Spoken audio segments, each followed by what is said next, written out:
इतिहास के पन्नों में कुछ नाम सुनहरे अक्षरों में लिखे जाते हैं और कुछ नाम समय की धूल में दब जाते हैं। जब हम गांधी नाम सुनते हैं तो हमारे दिमाग में सबसे पहले महात्मा गांधी की तस्वीर उभरती है, फिर इंदिरा गांधी याद आती है, राजीव गांधी याद आते हैं, संजय गांधी, सोनिया गांधी, प्रियंका गांधी और आज के लोकसभा के विपक्ष के नेता राहुल गांधी तक यह सिलसिला आता है। लेकिन फिरोज गांधी, वो फिरोज गांधी जिन्होंने भारतीय संसद में भ्रष्टाचार के खिलाफ अकेले खड़े होने की हिम्मत दिखाई, जिन्होंने सत्ता के गलियारों में सच की आवाज बुलंद की।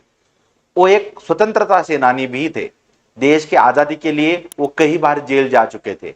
उनका नाम हमें याद नहीं आता। आज हम बात करेंगे एक ऐसी किताब की जो एक भूले हुए नायक की कहानी बयां करती है, बर्टिक फॉक की फिरोज द फॉरगॉटन गांधी। इसके अलावा फिरोज गांधी की और भी बायोग्राफी लिखी गई है, उनमें से एक है शशि भूषण ने लिखी है। तो चलिए शुरू करते हैं एक ऐसी यात्रा जो आपको भारतीय इतिहास के उस अध्याय से रूबरू कराएगी जिसे जानबूझकर भुला दिया गया। फिरोज द फॉरगॉटन गांधी यह बायोग्राफी लिखी गई है स्वीडिश पत्रकार और लेखक बर्टिक फॉक द्वारा।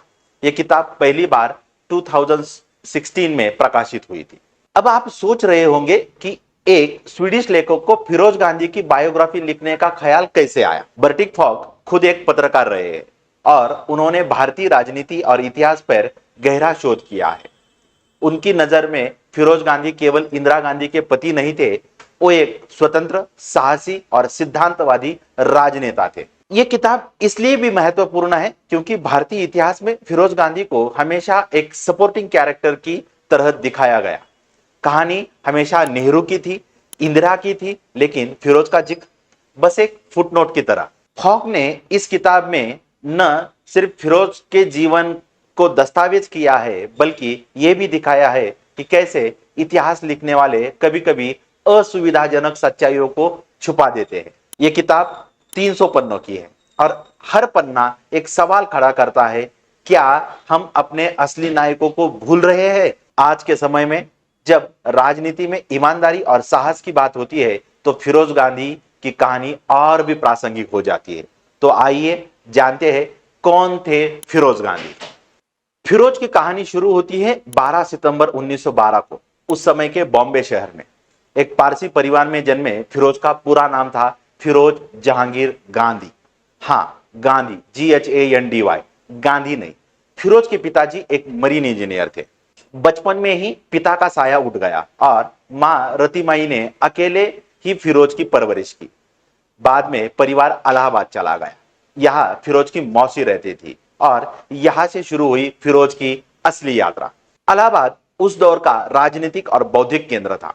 सविनय कायदे भंग आंदोलन का एपिसेंटर था। नेहरू परिवार का घर आनंद भवन स्वतंत्रता संग्राम का अड्डा बन चुका था और यही एक युवा फिरोज को मिली प्रेरणा आजादी की लड़ाई में कूदने की। वो महात्मा गांधी के विचारों से प्रभावित हुए और 1930 के दशक में सक्रिय रूप से स्वतंत्रता आंदोलन में शामिल हो गए। उस समय फिरोज सिर्फ 18 साल के थे। बर्टिक फॉक की किताब बताती है कि फिरोज कोई मौकापरस्त राजनेता नहीं थे। उनकी राजनीति उनके सिद्धांतों से निकली थी, महत्वाकांक्षा से नहीं। उन दिनों साइमन कमीशन के विरोध का जो आंदोलन चला था, उसी आंदोलन में कमला नेहरू और ललिता शास्त्री, जो लाल बहादुर शास्त्री जी की पत्नी रही है, उन्होंने हिस्सा लिया था। कमला नेहरू से प्रभावित होकर उन्होंने स्वतंत्रता संग्राम में काम करना शुरू कर दिया था। यहां से उनका नेहरू परिवार के साथ संबंध प्रस्थापित हुआ और इसी कारण उन्होंने 1930 में अपने स्कूली पढ़ाई छोड़कर स्वतंत्रता आंदोलन में हिस्सा लेना शुरू कर दिया। फिरोज गांधी एक पारसी परिवार के सदस्य थे। जनरली पारसी लोग well educated and English speaking community रही है। बिजनेस के कारण उनके ब्रिटिश लोगों के साथ बहुत अच्छे संबंध थे।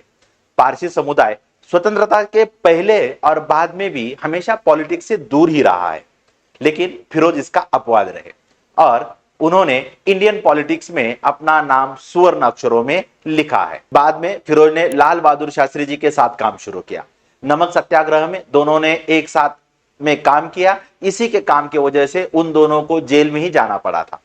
फिरोज दिन ब दिन स्वतंत्रता आंदोलन में एक्टिव होने लगे। उनकी मां को उनके इस बात की फिक्र होने लगी। उन्होंने गांधी जी से कहा था कि फिरोज को समझाए कि वो अपनी पढ़ाई पर ध्यान दे। गांधी जी ने उनके मां से कहा था, अगर मुझे फिरोज जैसे 7 लड़के और मिले तो मैं 7 दिन में भारत को स्वतंत्रता दिला सकता हूं। गांधी जी को फिरोज का काम इतना महत्वपूर्ण लगता था। 21 साल की उम्र होने से पहले फिरोज 3 बार जेल में जा चुके थे। देश के आर्थिक और राजकीय क्रांति के बारे में फिरोज के अपने विचार तय हो चुके थे। उत्तर प्रदेश के गांव-गांव में जाकर लोगों को स्वराज का असली महत्व और मतलब समझाते थे। विश्वनाथ पांडे, लाल बहादुर शास्त्री और फिरोज गांधी, ये तीनों थ्री मस्केटियर नाम से जाने जाते थे। कई लोग तो फिरोज गांधी को छोटा गांधी भी कहते थे। पंडित नेहरू भी फिरोज के इन्हीं काम की बहुत प्रशंसा करते थे। फिर फिरोज ने अपनी अगली पढ़ाई शुरू करने का निर्णय लिया और इसके लिए उन्होंने लंदन स्कूल ऑफ इकोनॉमिक्स में दाखिला लिया। उन्होंने लंदन स्कूल ऑफ इकोनॉमिक्स में पढ़ाई शुरू तो की, लेकिन वो कंप्लीट नहीं करी। 1936 से 1941 इन दिनों वो लंदन और यूरोप में रहे। फिरोज स्पेन स्वतंत्रता आंदोलन में भी सहभाग लिया था। लंदन में रहते हुए कृष्ण मेनन के साथ बहुत अच्छा रिश्ता उनका प्रस्थापित हुआ था। उन्हीं दिनों उन्होंने इंदिरा के साथ बहुत समय व्यतीत किया। 1933 में फिरोज ने पहली बार इंदिरा को प्रपोज किया था। इंदिरा की उम्र 16 साल की थी और 1941 में इंदिरा ने फिरोज को शादी के लिए हाँ कर दी थी। फिरोज और इंदिरा की शादी को कुटुंब, समाज और देश भर से कई लोगों ने विरोध किया था। गांधी और नेहरू को दोनों को भी फिरोज के बारे में जानकारी के लिए देश भर से हजारों खत आए थे। पंडित नेहरू ने अखबार में अपना स्टैंड क्लियर कर दिया था। बाद में इंदिरा ने अपने जवाब में कहती है, whole nation was against my marriage. इसके बावजूद 26 मार्च 1942 को रामनवमी के मुहूर्त पे हिंदू विवाह पद्धति के उनका विवाह संपन्न हुआ। उन्हें देश भर से बहुत सारे गिफ्ट आए थे और बहुत सारे लोग उनकी शादी अटेंड करने के लिए भी उपस्थित थे। आनंद भवन में बहुत सिंपल तरीके से उनकी शादी पूरी हुई थी। शादी के समय सरोजिनी नायडू, राजेंद्र प्रसाद, आचार्य कृपलानी, मौलाना आजाद, गोविंद वल्लभ पंत, अरुणा असफली उपस्थित थे। लेकिन महात्मा गांधी शादी के लिए उपस्थित नहीं थे। इसी बीच देश में क्रिप्स मिशन आया था, उन्हीं कामों में वे व्यस्त थे। उसके बाद देश भर में क्विट इंडिया मूवमेंट शुरू हुआ। देश के सभी बड़े नेता को अरेस्ट किया था। इंदिरा और फिरोज दोनों लखनऊ और इलाहाबाद के इस मूवमेंट में शामिल हुए। फिरोज ने कुछ समय के लिए कांग्रेस रेडियो भी चलाया। दोनों को इसी के कारण 1 साल की सजा भी हुई थी। जब हम फिरोज गांधी का स्वभाव देखते हैं तो फिरोज एक बहुत बातूनी व्यक्ति थे। उनके स्वभाव में उदारता थी। आंदोलन के दौरान जहां भी जाते थे वहां अपनी वस्तु वो लोगों को गिफ्ट कर देते थे। इस बात पर उनका कहना था, जिनको मुझसे ज्यादा जरूरत है उनके लिए मैं दे रहा हूं। लोगों से जल्दी घुल मिल जाते थे। उनका सेंस ऑफ ह्यूमर भी बहुत अच्छा था। जब वो जेल में थे तब भी लोग उनके दीवाने थे। उन्हें इंजन ऑफ एनर्जी भी कहते थे। फिरोज का जो मित्र परिवार है, जब हम देखते हैं तो उसमें है केडी मालवीय, रफी अहमद किडवई, लाल बहादुर शास्त्री, आई.के. गुजराल, ऐसे कई नाम उनके मित्र परिवार में शामिल है। जेल से छूटने के बाद फिरोज ने उत्तर प्रदेश में रिलीफ वर्क में भी काम किया था। इसी दौरान उन्होंने यूएसएसआर यानी कि आज का रशिया के सपोर्ट के लिए भी कुछ एग्जीबिशन भी उत्तर प्रदेश में आयोजित किया था। नेहरू ने उन्हें नेशनल हेराल्ड के मैनेजिंग डायरेक्टर के तौर पर नियुक्त किया था। बाद में फिरोज गांधी संविधान सभा के सदस्य भी बने थे। जब हम संविधान सभा के सदस्य के सिग्नेचर देखते हैं तो सबसे पहले डॉक्टर राजेंद्र प्रसाद, उसके बाद पंडित नेहरू और आखिरी साइन जो है वो फिरोज गांधी की है। वो संविधान सभा के सदस्य भी रहते। फिरोज गांधी 1952 और 1957 दोनों लोकसभा में रायबरेली से सांसद चुने गए थे। 1957 में तो देश में सबसे हाईएस्ट मार्जिन से चुने जाने लोगों में से एक फिरोज गांधी थे। रायबरेली के लोग उन्हें पंडित जी के नाम से भी पुकारते थे। वो पारसी थे तब भी उन्हें पंडित जी बुलाते थे। उनका एक किस्सा काफी मशहूर है। 1957 में उनके एक विरोधी उम्मीदवार के पास नॉमिनेशन फाइल करने के लिए पैसे नहीं थे, डिपॉजिट भरने के लिए। तो फिरोज ने उन्हें नॉमिनेशन फाइल करने के लिए पैसे दिए थे और फिरोज अपनी ही कार में उन्हें अपने ही खिलाफ प्रचार करने के लिए भी लेकर जाते थे। यह तो आज की तारीख में हम सोच भी नहीं सकते। फिरोज के अफेयर के बारे में भी लेखक किताब में काफी विस्तार से बात करते हैं। संविधान सभा के सदस्य के तौर पर और सांसद के तौर पर भी फिरोज शुरुआती के दौर में एक्टिव नहीं थे, लेकिन एक साइलेंट बैक बेंचर से एक जायंट किलर कैसे बने, इसके कुछ किस्से हमें बुक में पढ़ने के लिए मिलते हैं। इसमें सबसे मशहूर है मुंदड़ा केस। इस केस के बारे में उन्होंने जो काम किया था उसके कारण तब देश में आधा डजन आईएएस ऑफिसर के साथ तब देश के फाइनेंस मिनिस्टर टीटी कृष्णमचारी को भी अपने पद से इस्तीफा देना पड़ा था। बीमा का राष्ट्रीयकरण और एलआईसी की स्थापना भी फिरोज के कारण ही हुई थी। टेल्को और इंडियन रेलवे के बीच के भ्रष्टाचार का प्रकरण भी उन्होंने सामने लाया था। नेशनल हेराल्ड के एक प्रकरण में खुद फिरोज पर भी भ्रष्टाचार के आरोप लगे थे। इसके बारे में किताब में बात की गई है। मुंदड़ा प्रकरण के इस पूरे खेल में शामिल कुछ बड़े नाम थे, जिनमें फाइनेंस मिनिस्टर टीटी कृष्णमचारी भी थे। फिरोज गांधी ने कई महीनों तक रिसर्च किया, सबूत इकट्ठे किए और 16 दिसंबर 1957 को पार्लियामेंट में इस बात को सबके सामने ले आए। उन्होंने संसद में खड़े होकर पूरा स्कैम खोल दिया, नाम लिए, आंकड़े दिए, सवाल पूछे। याद रखिए, यह वो समय था जब उनके फादर इन लॉ प्रधानमंत्री थे, पंडित जवाहरलाल नेहरू। उनकी पत्नी नेहरू की सबसे करीब व्यक्ति थी, लेकिन फिरोज ने परवाह नहीं की। उन्होंने कहा था, मैं अपने कर्तव्य से पीछे नहीं हटूंगा, चाहे कुछ भी हो जाए। इस सब का नतीजा जस्टिस एमसी छागला के नेतृत्व में एक कमीशन बनाई गई, इन्वेस्टिगेशन हुई और अंततः फाइनेंस मिनिस्टर टीटी कृष्णमचारी को इस्तीफा देना पड़ा और उनके साथ आधा दर्जन आईएएस ऑफिसर को भी रिजाइन करना पड़ा था। बर्टिल फॉक ने इस पूरे एपिसोड को बेहद डिटेल में लिखा है, क्योंकि फिरोज सिर्फ एक पॉलिटिशियन नहीं थे, वो एक जर्नलिस्ट भी थे। उन्होंने नेशनल हेराल्ड अखबार के लिए काम किया था और इन्वेस्टिगेटिव जर्नलिज्म की पावर को समझते थे। तो अब सवाल यह है, फिरोज द फॉरगॉटन गांधी किताब हमें क्या नया बताती है?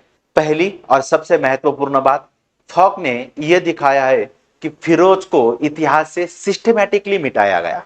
ऑफिशियल बायोग्राफीज में, इंदिरा गांधी की कहानी में, नेहरू गांधी डायनेस्टी की नैरेटिव में फिरोज का जिक्र मिनिमम ही रहा है। क्यों? क्योंकि वो इनकन्वीनियंट थे। उनकी इंडिपेंडेंट थिंकिंग, उनका करेज, उनका सच बोलना, यह सब डायनेस्टी की इमेज के लिए असुविधाजनक था। दूसरी महत्वपूर्ण बात, फिरोज गांधी ने इंडियन जर्नलिज्म और मीडिया फ्रीडम में अहम योगदान दिया। फॉक की किताब बताती है कि फिरोज ने प्रेस फ्रीडम के लिए संसद में कई बार आवाज उठाई। उन्होंने लाइफ इंश्योरेंस कॉर्पोरेशन एक्ट के साथ साथ मीडिया रिफॉर्म पर भी काम किया। फिरोज समझते थे कि डेमोक्रेसी तभी जीवित रह सकती है जब मीडिया फ्री हो और सवाल पूछे। तीसरा और शायद सबसे दुखद पहल, फिरोज ने अपने प्रिंसिपल के लिए भारी पर्सनल कॉस्ट चुकाया।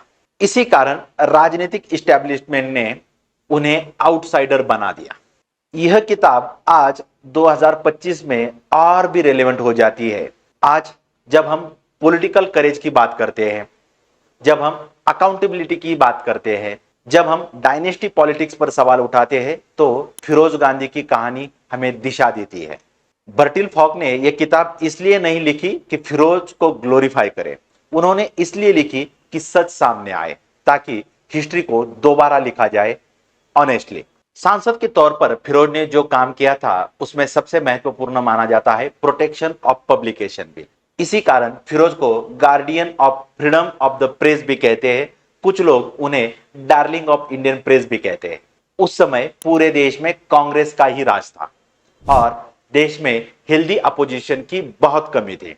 तो यह कमी खुद फिरोज ने पूरी की थी, इसलिए उन्हें अनऑफिशियल लीडर ऑफ अपोजिशन भी कहा जाता था। फिरोज ने जो उस समय किया था वो आज सोच भी नहीं सकते थे। अपने ही पक्ष के खिलाफ, अपने ही फादर इन लॉ के खिलाफ और उन्हीं के ही एक करीबी मंत्री को उन्होंने रिजाइन देने के लिए मजबूर किया था। फिरोज का अपने दोनों बेटों के साथ बहुत अच्छा रिश्ता था।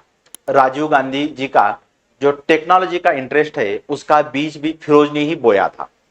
संजय गांधी का कार के प्रति का लगाव, उसी का कारण भी फिरोज गांधी ही थे। बर्टिल फॉक राजीव गांधी और अमिताभ बच्चन का टेक्नोलॉजी के लगाव के संबंध का एक किस्सा भी हमें बताते हैं। इसके लिए आपको किताब पढ़ने पड़ेगी। फिरोज का हार्ट बचपन से ही बहुत कमजोर था और उसे और भी कमजोर बनाने में फिरोज की कुछ आदतें भी कारण रही। डॉक्टर ने भी कहा था, Feroze must give up politics it will kill him. Feroze को 1958 में पहली बार हार्ट अटैक आया था। 12 सितंबर 1960 को 2 बार हार्ट अटैक आया। सिर्फ 48 साल की उम्र में उनका दुखद निधन हुआ। ये सबके लिए बहुत दुखद प्रसंग था। बाद में जब एक विदेशी पत्रकार ने इंदिरा से पूछा था which date affected her most, उसके पूछने का मतलब था उनके दादाजी यानी मोतीलाल नेहरू, उनके पिताजी, उनकी मां कमला नेहरू, उनका बेटा संजय गांधी या उनके पति फिरोज गांधी, इनमें से कौन सी। तब इंदिरा ने कहा था the most important date in my life is my husband, my whole mental and physical life change suddenly. Indira ने यह भी कहा था I don't like Feroze but I love him. Feroze की अंतिम विदाई के लिए दिल्ली में कई किलोमीटर की लाइन लगी है। उस समय देश में इंदिरा से भी फिरोज बहुत पॉपुलर थे। दोस्तों, इस किताब को पढ़ते हुए मुझे कई बार रुकना पड़ा, क्योंकि यह सिर्फ एक बायोग्राफी नहीं है, यह एक मिरर है जो हमें दिखाता है कि कैसे हम अपने हीरोज को चुनते हैं और कैसे भूलते हैं। क्योंकि हम हिस्ट्री को हीरो वर्शिप की लेंस से देखते हैं, ट्रुथ के लेंस से नहीं। बर्टिल फॉक की किताब हमें यह सिखाती है कि इंटीग्रिटी की कोई डायनेस्टी नहीं होती, करेज फैमिली नेम से नहीं आता, कैरेक्टर से आता है। लेकिन अच्छी बात यह है कि ट्रुथ कभी पूरी तरह नहीं मरता। फॉक जैसे लेखक, रिसर्चर्स और हम जैसे क्यूरियस रीडर्स हम उसे फिर से जिंदा कर लाते हैं। तो दोस्तों, फिरोज द फॉरगॉटन गांधी सिर्फ एक किताब नहीं है, यह एक रिमाइंडर है कि असली हीरोज वो नहीं होते जो सबसे ज्यादा फेमस है। असली हीरोज वो होते हैं जो सबसे ज्यादा प्रिंसिपल्ड है। रोली बुक्स पब्लिकेशन की एक किताब आप जरूर पढ़िए। इसकी लिंक भी मैं फर्स्ट कमेंट में शेयर कर देता हूं ताकि यह आपको आसानी से उपलब्ध हो। फिरोज गांधी ने हमें सिखाया कि डेमोक्रेसी में सवाल पूछना सबसे बड़ी देशभक्ति है, सच बोलना सबसे बड़ी ताकत है, अकेले खड़े होना सबसे बड़ा साहस है। आज जब आप ये वीडियो देख रहे हो तो एक सवाल अपने आप से पूछिए, क्या हम अपने असली नायकों को भूलते जा रहे हैं? क्या हम कंफर्टेबल लाइज को इनकन्वीनियंट ट्रूथ से ज्यादा इंपॉर्टेंस देते हैं? अगर आपका जवाब हाँ है तो यह किताब आपके लिए जरूरी है। फिरोज द फॉरगॉटन गांधी पढ़िए, समझिए और फिर अपने आसपास देखिए कितने और फॉरगॉटन हीरोज है। क्योंकि हिस्ट्री वो नहीं जो हमें बताई जाती है, हिस्ट्री वो है जो हम खुद खोजते हैं। और कमेंट में मुझे जरूर बताइए, क्या आप पहले फिरोज गांधी के बारे में जानते थे? आपको उनकी कौन सी बात सबसे प्रेरणादायक लगी? और एक इंटरेस्टिंग सवाल है आपसे, आपके हिसाब से इंडियन हिस्ट्री का कौन सा हीरो सबसे ज्यादा फॉरगॉटन है, जिसे हम भूल गए हैं? कमेंट करिए, हम उन पर भी बात करेंगे। और इंक एंड फ्रेम को सब्सक्राइब करना मत भूलिए, क्योंकि हर कहानी में एक किरदार है और हर किरदार की एक कहानी है और कहानियां ही नजरिया बदलती है। इसी के साथ मैं गणेश आप सभी का धन्यवाद करता हूं। नमस्ते।